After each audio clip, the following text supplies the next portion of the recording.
ఆంధ్రప్రదేశ్ ప్రభుత్వం అధికారుల మెప్పు కోసం చేసినటువంటి ఒక తప్పు పనిని కేంద్రం సరిచేసింది. కృష్ణా బోర్డు ఎక్కడ ఉండాలి? కృష్ణానది పరివాహక ప్రాంతంలో ఉండాలి.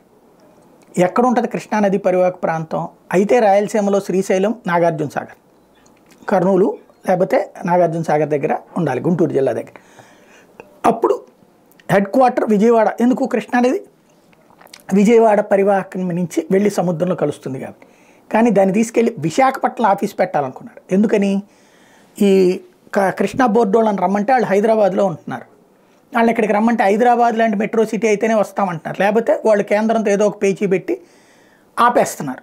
అందుకని విశాఖపట్నానికి తీసుకెళ్లాలనుకున్నారు జగన్మోహన్ రెడ్డి. ముందు అసలు కృష్ణా బోర్డుని ఆంధ్రాకి తెచ్చేయాలంటే విశాఖపట్నం అన్నటువంటిది.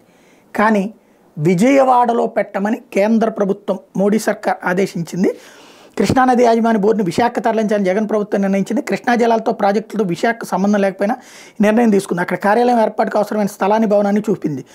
అంతకుముందు ఉన్న తెలుగుదేశం పార్టీ ప్రభుత్వం విజయవాడలోని ఈ కార్యాలయం ఏర్పాటు చేయాలని నిర్ణయించింది. జగన్ ప్రభుత్వ నిర్ణయంపై వ్యతిరేకత వ్యక్తమైంది. తాజాగా ఢిల్లీ సమావేశంలో కృష్ణా బోర్డు కార్యాలయం విశాఖలోనే ఏర్పాటు చేయడం సరైంది కాదని తేల్చి చెప్పారు. విజయవాడలోనే ఏర్పాటు చేయాలని కేంద్ర జలశక్తి శాఖకు సిఫార్సు చేశారు.